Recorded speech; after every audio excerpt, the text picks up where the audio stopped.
Ah, ya Pak. Oh, yang bantu. Yang lupis ini kan ada ini. Itu tuh ada 1, 2, 3, 4, 9 kalau nggak salah. 9 ya Pak.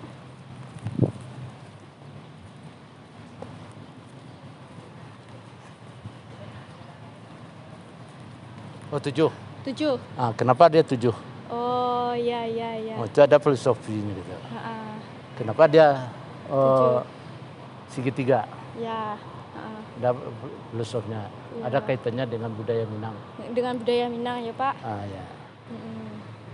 Itu yang harus Kalau dilakukan. yang itu. Kemudian ada kaligrafi yang kecil Allah Ah, dan ada Allahu Akbar, Ya. ada Asmaul Husna, Allahu Akbar ah. dan la ilaha illallah. Oke. Pak, kalau yang kayak gitu tuh untuk masjid apakah selalu harus ada Pak atau apa? Kalau yang sebenarnya itu masjid itu kan harus ada memang arahnya itu untuk kaligrafi, Kaligrafi. bukan kamar-kamar orang gitu ya. Ah. Nah, jadi untuk biasanya itu arahnya itu untuk kaligrafi. Nah ini sebetulnya masjid ini memang sudah sempurna oleh perencana membuatnya. Ya. Di dindingnya sudah ada kaligrafi gitu. Kalau di dalam masjid tuh Pak, kaligrafi itu maksudnya esensialnya tuh untuk apa tuh Pak?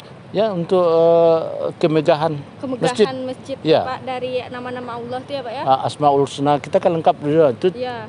jumlahnya betul-betul 99 tambah Allah dan Muhammadnya gitu. Ya. Nah, lengkap di situ gitu. Dan itu sangat bagus sekali gitu. Iya. Tambah lagi dengan pencahayaannya dengan yang terakhir gitu. Pak, kalau itu Pak bisa naik kateh Pak enggak? Kemak puncak nah, itu loh. Bisa emang Pak? Bisa. Pak, kalau lain Apa lagi situ? kalau di Buliahan boleh Pak? Tapi bawa nanti kepakai Oh, enggak punya. bisa Pak, bisa lah, enggak Nanti gini lah, dah boleh Pak. Pak bawa ke teh. Ah, ini Pak. Ya bisa. Kalau bisa boleh naik kateh enggak Pak? Ada Pak. Karena nio mencaliak yang di atehnya tuh bana kecak apa tuh nyo miriang kecak apa tuh nyo ndak betul-betul kayak gitu FIFA kecak apa tuh. Oh iya di atas miring dia kan gitu memang ada ke atasnya gitu. Ya jadi ndak betul-betul itu kecak apa Nggak. tuh. Ya. Jadi Bawa nanti kamera sebenarnya fotokan apa nih ya. Ya, Jadi ke Pak Izul Muslim kami sudah melihat kenyataan gini-gini Pak. Maksudnya ini apa bukan Pak? Ini bentuk Pak. Minta sama dia. Apa perencanaan Bapak seperti ini kan? Ini foto ini. Bapak, ini ada foto. Ada lupi-lupi seperti ini 9 buah. Di setiap sisi. Iya. Nah, maksudnya ini apa nih Pak? Oh, oke Pak. Itu ditulis di apa? Oh iya Pak. Di dalam di itunya Pak skripsi, ya. di tesisnya gitu. Oke. Kalau yang kayak tiang-tiang di Sikoko tak ada no ya Pak. Kalau ya jadi bisa dipertanyakan ini kan untuk variasi aja nih. Iya, variasi aja Variasi, ya Pak tapi tak ada maksudnya enggak tahu juga loh Pak. Mungkin ada juga ini di foto Pak, ini ada maksudnya apa enggak gitu. Termasuk dinding. Kenapa kok kan Pak kan? Dia dinding tapi kok bolong-bolong. Oh iya. Jadi tidak perlu pakai AC. Ini Pak udah ada bertanya kemarin kan Pak, cuman bapaknya bilang ini bukan saya yang gituin kata bapaknya, maksudnya yang bikin desainnya kecil Pak tuh ya. Tapi bekoi Pak tanya lihat Pak. Ya kalau siapa yang mendesain itu nanti minta data itu kita harus data. Kayak seperti ini kalau untuk masjid di dalam ya, itu bisa juga dipertanyakan nanti. Yang mananya Pak? Untuk arah ke mihrab itu Pak kan ada tuh dindingnya yang terbuka masuk cahaya. Oh iya. Nah, masuk cahaya. Tapi Pak apakah ini bisa boleh ditutup atau bagaimana nih Pak? Masalahnya kalau setiap masjid untuk bagian mihrab itu harus tertutup semua. Tidak mengganggu orang kekusukan Pak. Iya Pak. Betul, Tanya Pak. gitu kan. Kalau seperti ini kekusukan orang apalagi ada jalan raya di depan Pak. Itu nanti kasih ini kan orang sedang sholat orang melihat itu Pak. Apakah ini bisa ditutup nih cahayanya Pak? Atau bagaimana? Apa memang konsepnya dari awal? Konsepnya harus apakah memang ini tidak boleh ditukar sama sekali? Itu enggak masuk air hujan Pak? Oh, enggak kan jauh seperti itu. Oh jauh. Oh berarti memang enggak masuk sama sekali ya Pak ya? Enggak. Itu bagus buku bisa cilik Arab. Iya Pak. Nah ini mihrabnya, ini yang kaligrafi tadi. Oh ini kolam Pak? Kaligrafi. Itu kolamnya tuh Pak? Itu kolamnya itu. Di situ ada kolam. Di situ. Kolam ini kenapa dibuat di kolam ada di ruang tempat sholat. Nah di luarnya juga ada. Oh di luar itu tuh ada juga Pak? Ada. Oh itu yang Pak kecen tadi Pak? Ini kaligrafi yang 99 itu. Iya. Ini termasuk dipertanyakan ini. Kenapa kok itu kan orang sholat di sini, nampak mobil jalan-jalan gitu kan. Itu mengganggu, udah jelas mengganggu kekhusyukan orang. Bagaimana nih maksudnya Pak? Gitu. Oh iya, Ibu baru tahu kalau ini ada kolam di sini Pak. Terlambat Pak. Enggak pernah kan di buku Pak. Jadi soalnya kan laki-laki sih kan di Abuan gitu. Ya Pak, yang kayak gitu ya Pak. Itu Iva pertanyakan ini. Foto ini nanti kirim ke beliau maksudnya ya. Apakah ini cahayanya? Itu kan ada sini orang lihat situ. Kalau mobil kebakaran yang arah ke sini kemungkinan ada orang yang tinggal di air tawar. Rumahmu tuh bakal pendaknya orang salat kan. Iya Pak. Berarti itu emang dari awal ada kok Pak. Ada. Dari pertama kali membangun. Iya. Iya. Kan enggak pernah dirubah, enggak boleh dirubah ke Enggak boleh dirubah ya Pak ya. Ya kayak gitu. Boleh cek ke dalam Pak? Iya. Iko pun dari awal kayak gitu desain Pak. Iya, bukannya memang seperti ini ke arahnya mihrab. Termasuk juga nih mimbarnya kenapa harus dua? Berarti di Sikose yang dua mimbar Pak. Biasanya orang cieknya kan Pak? Itu masjid kan cieknya. Misalnya ada dua. Itu bisa dipertanyakan. Kemudian tempat mihrabnya kenapa kok kecil? Kok di situ hanya bisa cuma satu orang? Untuk tempat imam saja.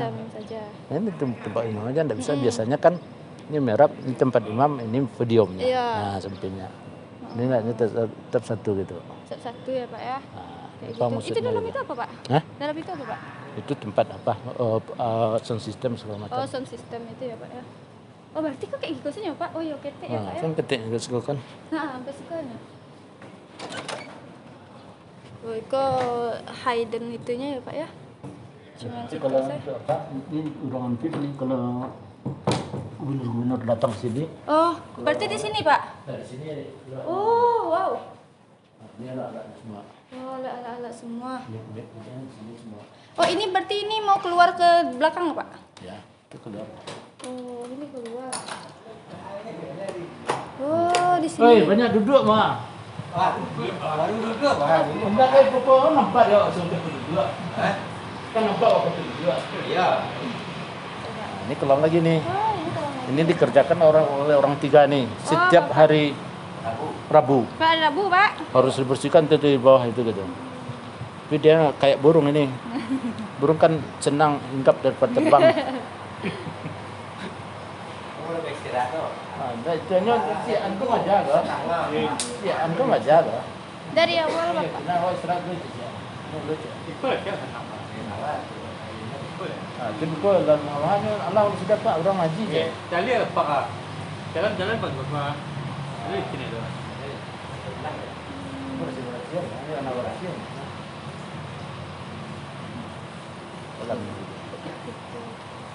Kalau berarti kalau ikut ke dari awal ada Pak. Ada kolam. Jadi kolam itu ke kolam kan itu tempat penyaringannya. Oh, itu ke air ke pakai air mancur nanti. Ke air mancur. Keluar air mancur dari air itu. Itu malam enggak Pak Ibu ya? Enggak, because one time menjelang asar ini. Oh, iya. Aku sedang dibersih di kantor. Itu dibuka iya. Hah? Dibuka iya itu. Dan saya baru. Kebuang nggak rugi loh. Baru kan tahu. Ini satu titik ini lama nggak? Kalau titik ini nambah lama tuh. Kok nggak lawe ya? Baru rugi tuh.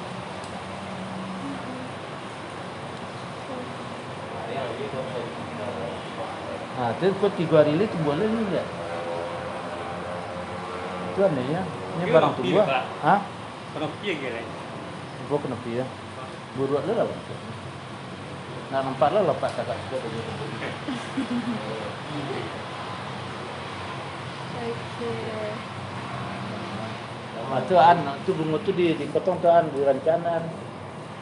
Bunga. Kok bunga nang potong itu lah penyampannya kita. Dan apa order dia lain. Nampak rumpi bahan tuh cabai sekali. Ini kerjaan lah banyak. Sudah ngocok sih dah. Siapa yang mau tunggu mau kan bersih ya rencana itu kan buruk maksudnya. Iya. Nah, di bawah lah rencana ke Larafia. Ini rencana buruk ya. Ini rencana pasadanya. Coba pas enggak. Iya. Keren gitu. Tanya supaya rencak. Nah, jadi ini kiranya emas. Ini Pak tuh.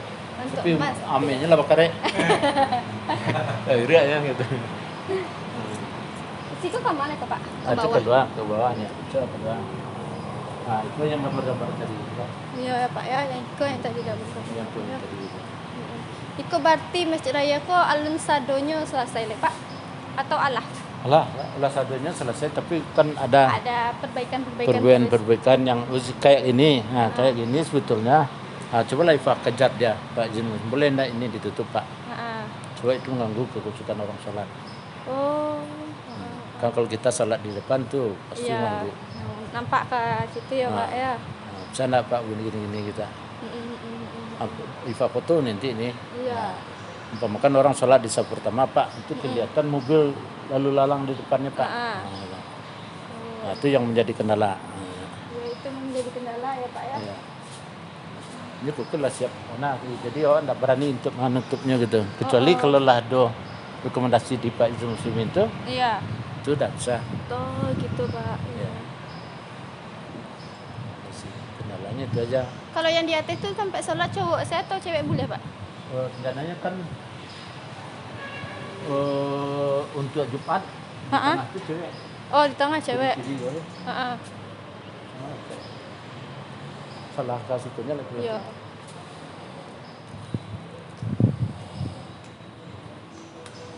Oh berarti kok ada awak untuk naik tangga ke atas ya Pak? Tentu ya, kan juga kan naik ke.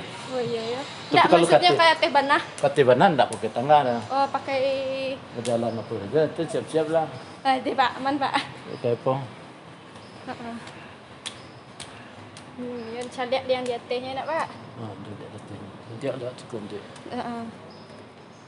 Oh, siko lewat Pak. Ya, siko lewat nanti memang enggak berbahaya, tapi berani. Berani Pak. Berani.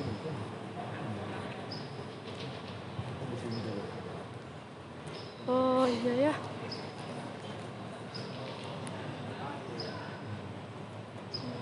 Oh Iko yang kan enggak pakai apa? Enggak pakai tiang ya Pak? Nah, kan enggak pakai tiang tuh. Coba bayangkan itu. Salawih itu menjadi satu poin bagi orang pariwisata yang mencari itu masjid Nabawi Tunggak. Ya Nabawi Tunggak ya Pak ya. Itu yang Mbak itu. Bentangnya kan luas tuh. Luas. 60 meter gitu.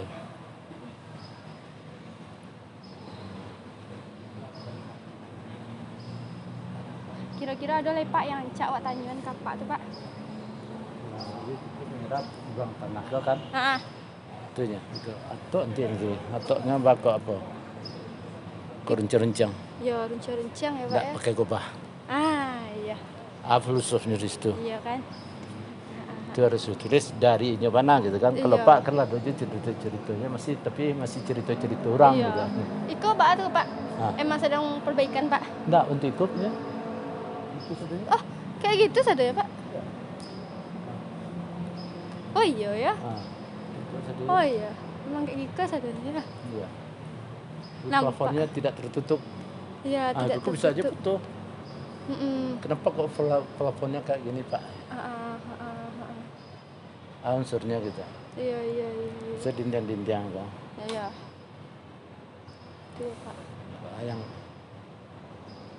bukan saat plafon tertutup detik. Tidak tertutup ya Pak ya.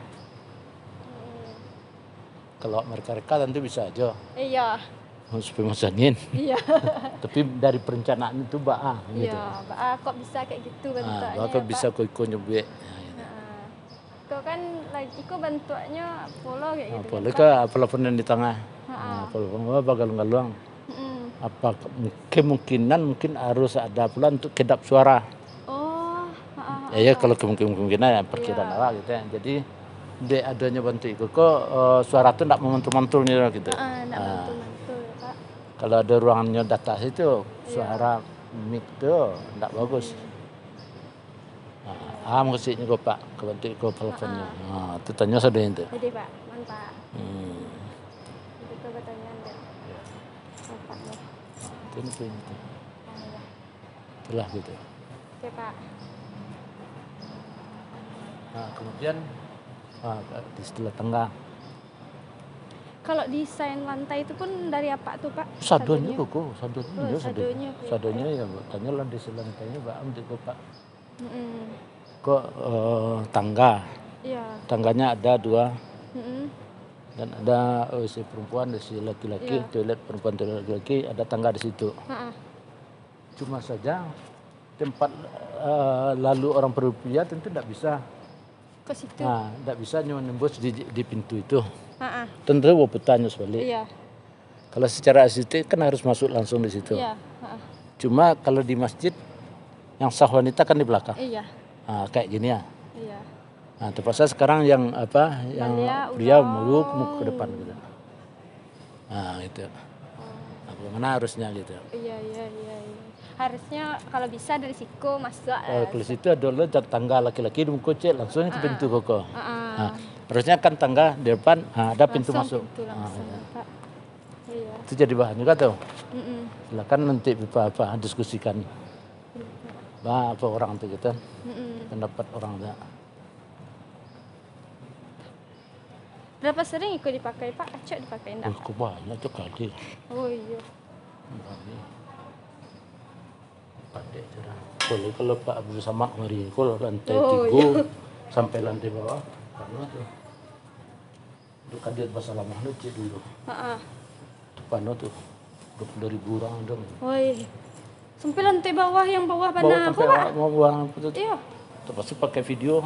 Oh video ke bawah jadi Pak? Iya bisa nyecelek dia pokok di HP-nya surang-surang.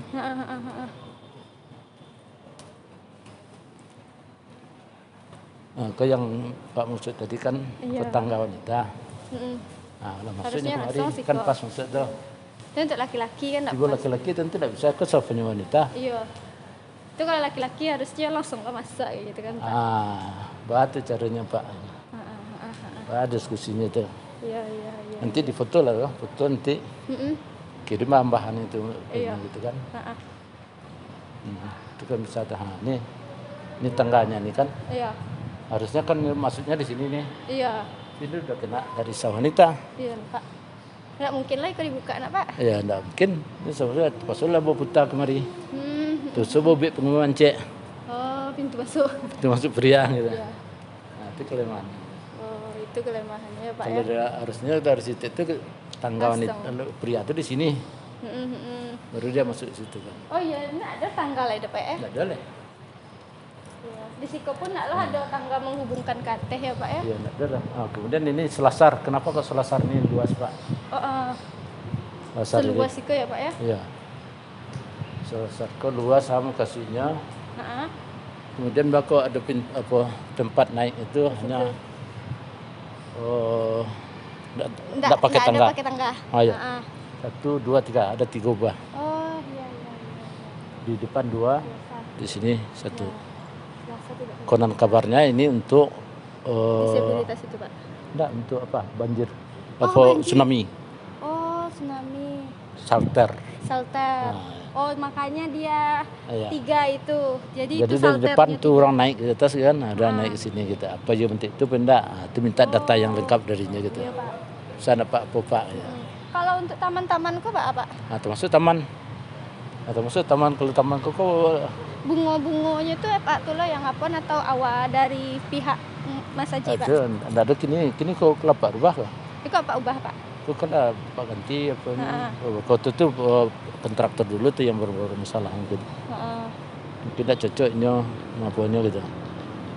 Ke taman-taman itu memang bentuk itu model awalnya dulu apa enggak Pak? Mungkin kok kelapa rubah mungkin. Kemungkinan ada perubahan. Kalau itu kan kini banyak dikecilnya untuk kuburan sih orang. Ya, kalau diceliat dari AT gitu. Dari AT ya. Gitu. Ya, fungsinya untuk A kayak gitu ya Pak ya. Fungsinya untuk A gitu. Bahkan tidak bagus kok kejadian untuk sampai salat Idul Aid. Ya, Idul Adha, Idul Fitri. Salat lapangan itu situ gitu. Itu kok kan apa? Kalau yang di sekolah tuh ya bagus itu. Tempat wisata ada kolamnya. Memang ada kolamnya ya Pak ya. Bisa untuk permainan anak-anak, bisa apa-apa semuanya. Bisa Pak naik ATH itu Pak? Liftnya rusak. Liftnya rusak. Biasanya bisa Pak? Bisa. Kalau sampai mana Pak sampai teh? sampai ke situ bisa ke kalau bisa jalan kaki mau jalan. Tapi kata itu kalau nanya kamu Pak lebih parah kemarin dari situ itu ada tangganya. Oh iya nak.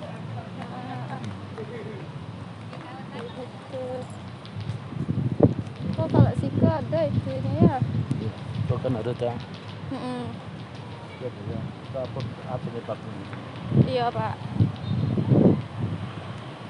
Nah, itu udah bagus. Iya ada bagus ya Pak ya. Udah pulang. Kalau bangunan berarti kok tanaman-tanamannya memang kayak gitu saya Pak. Iya. Emang sengaja hijau, iya hamparan hijau ya Pak ya. Hamparan hijau. Nanti bisa dipertanyakan. Tapi kenyataan nanti kok gini Pak, ada Pak sarana Pak gitu. Itu foto lo dia. Tak ada sarana Pak. Iya. Berubah Kolam dengan yang konsep mana tuh, Pak Pak? dulu Kolam-kolam yang Itu kolam ya? itu. Oh iya itu. Itu banyak tuh betul-betul kolamnya tuh. Itulah jadi Oh kolamnya kayak gitu ya Pak. betul yang enggak kolam gadang posir. Memang bagus untuk apa? Untuk jalan-jalan, Untuk bawa jogging, anak orang gitu kan ya. sikut, Iya. kayak gitu ya Pak ya. Kalau itu bangunan tuh emang termasuk masjid raya lo atau enggak Pak? Itu Atau cara emang masjid lahan? raya tuh. Pila ditambah kemudian. Oh, tapi dari desain awalnya enggak ada? Nah, itu yang kalau desain awalnya kembali kuku banyak ada bangunan-bangunan lain, ada tempat TPA, ada tempat macam-macam, ada tempat ekonomi. Iya. Kalau ada perubahan-perubahannya. Nah, itu diminta apa tuh? Tanyaan kapak tuh ya Pak ya? Kalau untuk pengembangan kuku apa Pak? Berarti Foto kalau apa yang ada, fotonya apa yang ada baru Iya. kirim. Itu ya, Pak. Terutama taman-taman yang ada di Pak. Maksud tempat parkir. Tempat parkir ya Pak ya. Ya. Pak tempat parkir itu emang itu orang emang ada orang jualan atau Pak? Kaki lima tuh. Kalau tempat jualan tuh ada memang ada dua tempat tuh. itu kan? Itu memang permanen sejak dari awal tuh. Dari awal ya Pak. Ya. Tapi ke orang yang jualan dah kayak Di apa sampai- itu tidak tuh kaki lima saja tuh. Masalahnya kaki lima tuh ini ambil tempat orang parkir motor. Itu dia emang Pak Buliahan atau Pak apa? Itu kini bawa izinan saja. Baizinan Ini saja. ada pun tak wajar. Cuma adanya pedagang kaki lima tentu susah lah. Ini mencari makan ya kan. Makannya berarti di ndak Ba'a lah ya Pak ya. Iya, di bagian. Bagian Nanti saya. kalau nanti pengembangannya nanti dibuat mana? Oh untuk Khusus UMKM. UMKM ya. Ini dibina, dibuat wisata kulinernya. Oh, Ah, makanya baru yang itu ada Tapi kalau ya awak juga perencanaan nanti ya tuh, kalau bisa ada saran-sarannya nanti ya Pak kok kondisi yang kok gini itu lah sarannya dari Pak. Iya. Wah, baru mantap. Itulah. Oke. Sementara Sejauh Iko lah dulu ya Pak. itu lalu nanti apa cara apa lihat Baru ngecek dulu Pak Izul Muslimin atau nanti perkembangannya ya Pak. apa coba balik gitu. Lah mungkin bisa saya dulu kapak kan observasi ke Siko balik mau foto. Iya. Setelah itu wawancara Di kapak lu foto-foto sama lihat, kita gitu iya. kan. Terus lihat. Baru saya lihat itunya Iya, Pak. iya. Jadi Pak. Kadang aja ditelusuri kok ya Pak ya padahal lah biasa. Mulai Pak. Yap.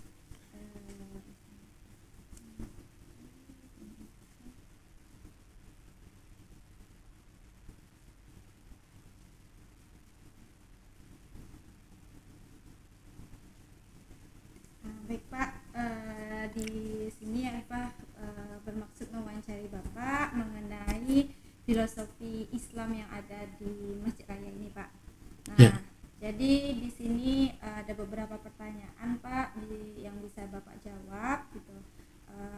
Yang pertama langsung aja, bagaimana nih Pak menurut Bapak filosofi berdirinya Masjid Raya Sumatera Barat jika kita kaji secara filosofi Islamnya gitu Pak. Ya, terima kasih. Jadi dari pengetahuan yang ada sama Bapak, berdirinya Masjid Raya Sumatera Barat ini sebetulnya ada dua peristiwa yang besar waktu itu. Yang pertama itu adalah kunjungan Bapak Presiden RI dan Rajanya Malaysia. Pemerintah Malaysia datang ke sini bertemu. Kebetulan hari Jumat. Nah, jadi Pemda berkeinginan di mana orang dua ini ditempatkan untuk sholat Jumat. Gitu. Mau dibawa ke Nurul Iman, waktu itu Nurul Iman sedang diperbaiki pula. Akhirnya di Bukit Tinggi, di Masjid Agung Bukit Tinggi. Gitu. Mulai dari itu para pimpinan kita di Sumatera Barat, pemuka-pemuka masyarakat pun sudah bertekad untuk membuat suatu masjid yang bisa dibanggakan untuk daerah Sumatera Barat. Itu peristiwa pertama. Peristiwa kedua, Bapak Yusuf Kalla datang ke Sumatera Barat. Ternyata seperti itu juga kata Bapak Yusuf Kalla, Minang ini adalah adat bersandi Sarak bersandi kitabullah. Sedangkan masjidnya yang bagus tidak ada. Gitu. Jadi ada dua peristiwa gitu. Kalau kita lihat secara kajian Islami, itu jelas kita umat Islam untuk tempat beribadah itu harus mendirikan masjid. Ternyata di Sumatera Barat sekarang udah banyak sekali masjid-masjid, tiap komplek itu ada masjid. Ternyata untuk tingkat Sumatera Barat pun yang dulu ada hanya Masjid Nurul Iman. Untuk Kota Padangnya belum ada. Akhirnya bertekadlah waktu itu Bapak Kemawan Fauzi dengan tokoh-tokoh Sumatera Barat ingin membuat masjid yang bagus untuk bisa kita angkat nama Sumatera Barat dengan kajian adat bersandi sarak bersandikan kitabullah itu. Jadi ada 3 faktor. Jadi secara kajian Islami jelas Sumatera Barat masyarakatnya berdasarkan Islam itu harus mewujudkan ada rumah ibadah yang cukup bisa dibanggakan oleh masyarakat Sumatera Barat. Oke Pak, luar biasa ya Pak ya filosofi dari Masjid Raya Sumatera Barat. Ya, cukup dasar gitu ya. Selanjutnya Pak, bagaimana proses penentuan kiblat nih Pak Masjid Raya Sumatera Barat nih? Apakah misalnya memang ada aturan khusus secara Islamnya gitu Pak penentuan ini? Ya, jelas. Yang jelas kita waktu salat kan disuruh menghadap kiblat. Nah, itu ada perintahnya. Menghadap kiblat itu adalah Ka'bah. Kalau sekarang itu Ka'bah, kalau di masa Rasulullah ada dulu Masjidil Aqsa. Sekarang pindah ke Ka'bah. Jadi bukan sekedar hanya mengarah. Kalau mengarah sekedar mengarah kan kita udah. Tapi kalau secara kalau matematiknya ya. Berarti diukur ya Pak? Iya diukur. Mungkin satu barat 1 sekian kita berselisih menghadap itu tidak akan di Ka'bah tibanya lagi. Jarak antara Ka'bah dan kita berapa? Sedikit aja berbeda. Udah pasti melenceng, mungkin tiba di Israel. Jadi mau tidak mau untuk salat kita saja harus berusaha kita di mana saja. Kalau kita mau salat harus dicari posisi kiblat itu di mana. Gitu. Alhamdulillah sekarang kajian-kajian yang seperti itu yang para ahli-ahli hisab itu sudah bisa menentukan posisi matahari. Posisi matahari pas di tengah-tengah Ka'bah. Itu ada 2 waktu dalam 1 tahun. Jam sekian, tanggal sekian itu pas matahari di atas Ka'bah. Itu cara mudahnya saja. Jadi pas jam itu matahari di atas Ka'bah, kita hanya melihat bayang-bayang kita aja lagi. Dirikan sesuatu kemana arah bayangnya. Udah kita garis itu udah arah kiblat tepat itu. Itu ya kekuasaan Allah. Jelas matahari itu gampang itu. Itu satu kalau secara apanya. Tapi secara ilmiah udah sekarang kan kita para pakar-pakar kita memang diukur. Berapa posisi kita sekarang di derajat berapa, di bujur berapa, kiblatnya di mana itu udah insyaallah itu udah tepat. Tepat ya. Berarti Masjid Raya ini juga seperti itu pengukurannya. Oh ya, pada awalnya mutlak harus seperti itu gitu. Akhirnya ya udah seperti ini, memang juga ada masa-masa ilmu falak itu datang ke Masjid Raya, dia coba. Pas jam itu, tanggal itu, detik itu dilihat, tepat Masjid Raya. Secara pakai kompas, mereka ukur juga tepat gitu. untuk Masjid Raya ini. Memang dasar awalnya pun itu menjadi persyaratan pertama untuk bisa membangun masjid harus diukur arah kiblatnya. Berarti peletakan batu pertama saat menentukan kiblat itu ya Pak? Sebelum itu sudah ditentukan mana arahnya itu itu harus dijelaskan itu. Nah selanjutnya nih Pak, apakah ada aturan khusus nggak Pak dalam proses pendirian suatu masjid secara Islam gitu Pak? Apa aja yang perlu diperhatikan oleh pihak yang berwenang gitu Pak? Jadi kalau aturan khususnya jelas kita umat Islam bagaimanapun harus mendirikan masjid ini untuk tempat ibadah umat Islam gitu. Nah, seperti di awal tadi Bapak katakan, sebetulnya di sekeliling Masjid Raya ini kan ada masjid-masjid. Iya. Tapi masjidnya masih berfungsi untuk komplek-komplek, untuk perkantoran gitu. Untuk ada yang dekat-dekat penduduk gitu. Sedangkan ya yang kita minta atau diminta oleh para tokoh-tokoh Sumatera Barat itu masjid yang berkapasitas besar dan bisa menampung jamaah untuk tingkat Sumatera Barat. Wah, jadi betul-betul besar gitu. Ya, jadi besar gitu. Jadi aturan ya secara Islam ya mutlak kita sebagai umat Islam harus mendirikan masjid itu. Ya. Selanjutnya nih Pak, mengapa nih Pak ada ukiran nama-nama Asmaul Husna?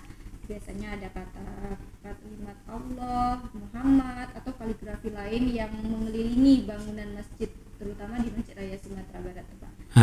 Gimana filosofinya? Ya, secara aturan Islam sebetulnya memang yang bisa dibuat sebagai hiasan masjid itu hanya kaligrafi. Tidak boleh kita memajang foto-foto orang atau hewan di dalam masjid. Nah, gitu. Jadi kalau ada misalnya spanduk-spanduk yang bergambar ya manusia atau yang lain yang bernyawa itu tidak boleh dimasukkan ke ruangan sholat. Nggak boleh masuk itu. Kalau di luar boleh Pak? Di luar terserah dia. Kalau di luar itu biasa aja. Tapi kalau dalam ruang sholat di dalam masjid itu tidak diizinkan sama sekali gitu. Nah, jadi apa ukiran-ukiran yang bagus itu? Nah, ini sebetulnya bisa diwawancarai nanti kepada perencana gitu ya. Nah, ini dia yang menciptakan dari awal gitu kan. Nah, dia yang menciptakan awal. Ternyata hasil dari perencana itu Asmaul Husna itu cukup di tempat di depan. Nah, jadi betul-betul istilahnya simetris ya. Bagus tempatnya gitu ya. Seimbang lah gitu. Dan apalagi ya dihiasi pula dengan lampu-lampu yang berwarna, itu sangat menarik gitu Asmaul Husna itu gitu. Nah selanjutnya nih Pak, kalau menurut Bapak sendiri Masjid Raya punya masjid tanpa kubah gitu ya Pak. Gimana menurut Bapak, pandangan Bapak mengenai masjid tanpa kubah ini Pak? Ya ini jadi menurut beritanya ya waktu sudah dimenangkan oleh Bapak Ridwan Kamil untuk merencanakan masjid ini, kemudian sudah ada keluar gambarnya, ternyata gambarnya itu masjid tidak pakai kubah. Jadi ini menjadi diskusi yang sangat hangat di tingkat Sumatera Barat, bahkan sampai di Dewan Perwakilan Rakyat untuk tingkat Sumatera Barat ini agak mandek, banyak sekali perdebatan gitu, masa masjid yang tidak pakai kubah ya. Tapi kalau kita lihat sebetulnya itu kan budaya Islam. Bukan menjadi syar'i. Bukan menjadi syar'i. Kita buat masjid wajib kubah, enggak ada itu. Enggak ada aturannya di dalam Islam, tidak ada. Yang jelas tempat kita salat itu harus suci. Bukan hanya bersih, suci daripada hadas kecil dan hadas besar. Itu yang paling penting itu. Kebersihan, kesucian itu yang perlu dijaga aja. Jadi masjid kita ini ternyata dibuat oleh perencananya tidak pakai kubah, dan ini menjadi pembicaraan hangat. Akhirnya dijelaskan ya dengan secara berangsur oleh perencana, ternyata yang atapnya itu bukan atap rumah adat. Bukan. Kata orang kan itu ada rumah adat. Karena ini didirikan di Minang di Sumatera Barat. Itu rumah adat ditaruh situ. Ternyata tidak. Jadi filosofinya itu berdasarkan dari sejarah Nabi Muhammad SAW yang pada waktu itu diminta oleh pemuka-pemuka Quraisy untuk menghakimi dia. Waktu itu ada pemugaran perbaikan Ka'bah. Jadi setelah baik perbaikan Ka'bah itu ada Hajar Aswad. Hajar Aswad mau diletakkan kepada tempatnya kembali. Ternyata kepala-kepala suku itu dia berebut. Kata si A, saya yang berhak. Kata si B, saya yang berhak. Kata si C, saya yang berhak. Itu hampir saja terjadi perang saudara waktu itu. Ya sudah istilahnya sudah mengeluarkan pedang masing-masing gitu kan. Ada satu orang mengatakan, tidak usah dulu, kita cari hakim kita. Bagaimana cara mencari hakimnya? Siapa yang datang besok pagi ke masjid ini, ke Ka'bah ini, itu kita angkat menjadi hakim. Nah, tahu-tahunya yang datang itu adalah Nabi kita, Nabi Muhammad SAW, yang pada waktu itu belum jadi Nabi. Menjadi pemuda yang ganteng. Akhirnya Nabi menaruhkan selendang, ya. Orang Arab itu kan pakai ada kutrah namanya, ada ditaruh karena sigi 4. Kemudian Hajar Aswad itu ditaruh di tengah. Masing-masing suku diberikan oleh Nabi kita sudut-sudut itu suruh pegang masing-masing. Suruh angkat bersama. Diangkat, dibawalah ke tempat Hajar Aswad itu. Tiba di tempat itu baru Nabi mengambil Hajar Aswad, ditaruh di tempatnya. Seluruh kepala suku merasa puas. Sejak itulah diberi gelar Al-Amin itu. Itu. Itu filosofnya gitu. Luar biasa ya Pak ya. Iya. Selanjutnya nih Pak, selain sebagai tempat ibadah, Masjid Raya ini berfungsi sebagai apa lagi Pak? Jelas ya, sebetulnya fungsi masjid itu kan sangat banyak. Apapun ya problem umat Islam itu sebetulnya dipecahkan di masjid itu.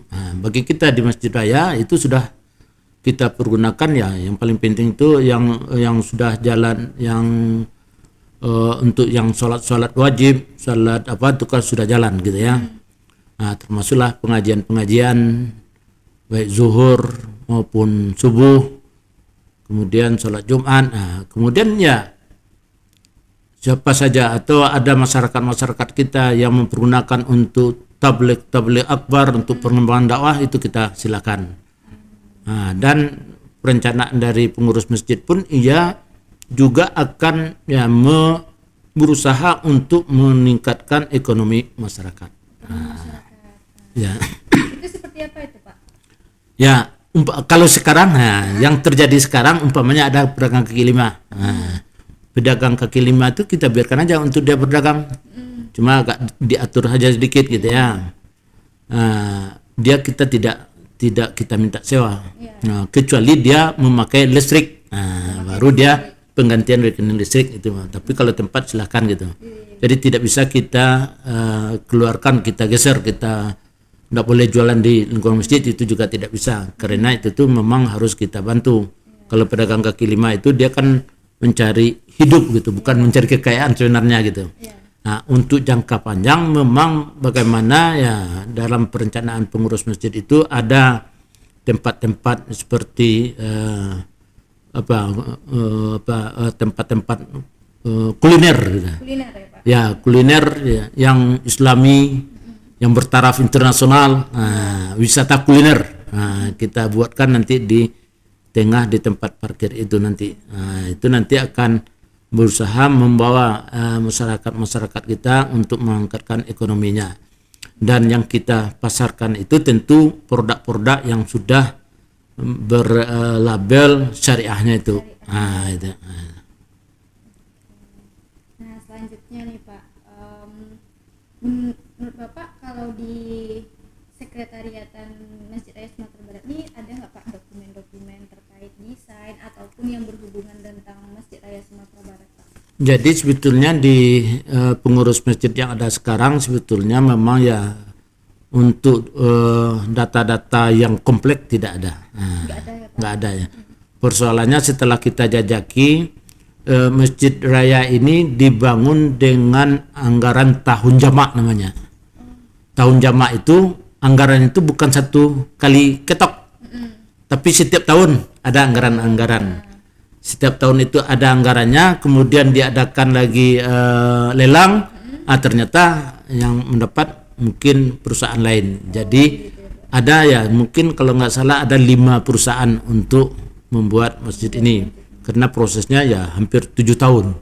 Mulai dari peletakan batu pertama sampai peresmiannya sekitar 7 tahun. Itu enggak satu pemborongnya gitu. Jadi dokumen-dokumen itu yang sulit kita dapatkan sekarang ya. Bahkan ya pengurus masjid berkeinginan mungkin dalam tahun ini atau dalam kalau sudah ada izin dari Pemda nanti kita berangkat ke desainernya, itu ya minta dokumen-dokumen yang asli yang dari awal itu lengkap untuk kita pergunakan untuk perawatan masjid ini. Selain itu Pak, Bapak ada rekomendasi untuk informan selanjutnya itu Pak yang bisa memberikan informasi lebih lanjut mengenai filosofi Islam atau adat Minangkabau Pak? Jadi kalau untuk filosofi Islamnya lebih bagus ditemui Ketua Majelis Ulama Sumatera Barat, Bapak Gus Rizal Ghazahar. Karena memang pas waktu sudah perencanaan itu sudah jadi oleh Pak Ridwan Kamil, itu di bawah sini diproses di sini melalui Majelis Ulama pun. Majelis Ulama itu akan memeriksa seluruh kaligrafi itu. Mana kaligrafi yang boleh kita masukkan, mana yang tidak, bagaimana tulisannya, itu adalah Majelis Ulama. Silakan Majelis Ulama. Kalau persoalan arsitekturnya itu Rizal Muslimin ya, itu lebih bagus gitu. Kalau untuk dasar-dasar awalnya barangkali dicari di PU. Ya. Kalau untuk adat Minangkabau kira-kira gimana Pak? Kalau adat Minangkabau ya bisa juga cari Ketua Elkam yang pada masa itu. Pada masa itu ya Pak? Ya, sekarang Ketua Elkamnya kan udah baru. Nanti ditanya siapa Ketua Elkam pas waktu pendirian Masjid Raya. Itu dilibatkan. Jadi pendirian Masjid Raya ini itu dilibatkan seluruh tokoh-tokoh masyarakat. Bukan hanya Pemda saja, bukan hanya Pak Gumawan sendiri saja, enggak, tapi seluruhnya dilibatkan gitu. Diminta pendapatnya Elkam, diminta pendapat Majelis Ulama, itu seluruhnya gambar diberikan, kemudian diperiksa sendiri-sendiri gitu. Jadi prosesnya cukup lama juga waktu itu gitu, sampai peletakan batu pertama. Berarti sayembara itu sebelum peletakan batu pertama. Jadi kan tadi kan sudah ada 3 kenapa didirikan masjid, ada faktor presiden yang datang ke sini kan, dan ada Pak Yusuf Kalla, kemudian memang secara saat ini kita sudah sering dirikan. Kemudian dimintalah siapa perencananya, diminta adalah sayembara. Itu sayembaranya barangkali diikuti sekitar 50 orang. Akhirnya dimenangkan oleh Pak Ridwan Kamil. Setelah diadakan sayembara gitu, jadi cukup rumit juga gitu. Jadi bukan hanya 1 orang itu. Ada gambar-gambar yang lain, ada perencanaan-perencanaan yang lain. Dipilihlah yang dari Pak Ridwan Kamil ya. Tapi memang terbukti juga sekarang. Sekarang dibuktikan bahwa masjid kita termasuk masjid nomor 1 di dunia arsiteknya gitu ya. Betul ya Pak ya. Ya. Berarti kalau yang untuk tadi Pak, untuk Majelis Ulama itu kira-kira Pak kontak kemana nanti itu Pak? Pak Gus Rizal Ghazahar di kantor Majelis Ulama, langsung saja ke sana, atau kontak Pak Gus Rizal Ghazahar dulu, ditelepon, Pak saya dari sini kasih tahulah tujuan kita karena penelitian dalam Masjid Raya menyangkut mengenai al-Islamnya, termasuk kaligrafi yang ada di dalam itu. Tanyakan pada Pak Gus Rizal. Bapak kira-kira ada kontaknya Bapak dari Bapak? Bisa insya Allah kita carikan. Ya, Oke. Pak. Ya. Sekalian sama yang untuk adat Minangkabau itu Pak. Yang adat Minangkabau ini Bapak yang kurang tahu nih, Pak Datu apalah, lupa Bapak itu. Nanti Pak Gus Rizal kata ya. Ya. Ya. Mungkin ada Pak lagi yang ingin Bapak sampaikan terkait informasi Masjid Raya Sumatera Barat ini Pak? Ya, informasi yang kita inginkan memang untuk sarana-sarana yang lain belum ada pada kita kan harusnya ada tempat TPA-nya, harus ada tempat imamnya, tempat apa nih belum ada. Itu belum ada, Pak. Ya, kalau perencanaan awalnya ada, gitu ya. Nah, sekarang baru masjid. Nah, itu saja baru gitu. Jadi sarana-sarana pendukungnya belum ada. Dan itulah tugas dari pengurus-pengurus yang baru ini untuk mewujudkan hal yang seperti itu gitu. Berarti Bapak jadi pengurus di sini udah 3 tahun, Pak? Udah 3 tahun ya. 3 tahun itu sejak pendirian awal atau gimana? Enggak, baru dari sekarang ini kurang ini 23 Bapak masuk dulu 20. 20. Oh, Ya. gitu ya, Pak. Oke, Pak. 2020. Mungkin itu aja, Pak, informasinya yang Afifah dapatkan. Ya, alhamdulillah sudah bisa menjawab semua pertanyaannya, Pak. Oke. Nanti itu Iva minta tolong lagi, Pak, untuk eksplorasi masjidnya seperti kemarin, Pak. Oke. Sip untuk ya. Dokumen-dokumen Ya. foto-foto yang bisa diambil pakai kamera nanti ya, Pak. Ya, nanti itu dikomentasikan ya. Bapak pun juga mengharapkan nanti setelah selesai penulisannya satu kopinya ada ditinggalkan di masjid. Boleh, gitu. Pak. Boleh. Ya. Boleh, Pak. Oke, Aman oke. gitu, Pak. Ya. Lagi, Pak, terkait ini kan penelitiannya juga melibatkan siswa-siswa. Ya. Gitu, Pak. Jadi nanti mungkin Viva kesini lagi, kita minta izin sama Bapak juga, nanti siswanya belajar langsung di Masjid Raya. Siswa yang Iya, siswa SMP. Oh. Nah, jadi dia mengeksplorasi Oh ini, gitu. bangunannya. Oh, terserah aja. Bapak siapa saja yang mau datang ke Masjid Raya dan ingin mempromosikan Masjid Raya, Bapak dengan senang hati menerimanya boleh ya, gitu. Pak. Ya, silakan. Berarti nanti karena kan ada gurunya sama ininya, jadi belajarnya itu nggak di sekolah gitu, Pak. Oh, gitu. Viva ini kan Iya. setelah selesai ini belajarnya nggak di sekolah tapi di masjidnya langsung. Oke, gitu. sip. Jadi belajar Mantap. matematikanya langsung di sini. Ya, bisa insyaallah. Oke, Pak. Oke, Pak. Mungkin itu saja dari Viva, Pak. Kita cukupkan di sini, Pak. Makasih Oke. banyak Ya. Bapak atas waktunya. Viva selalu mengganggu, mohon maaf nih, Pak. Oke, sama-sama. Terima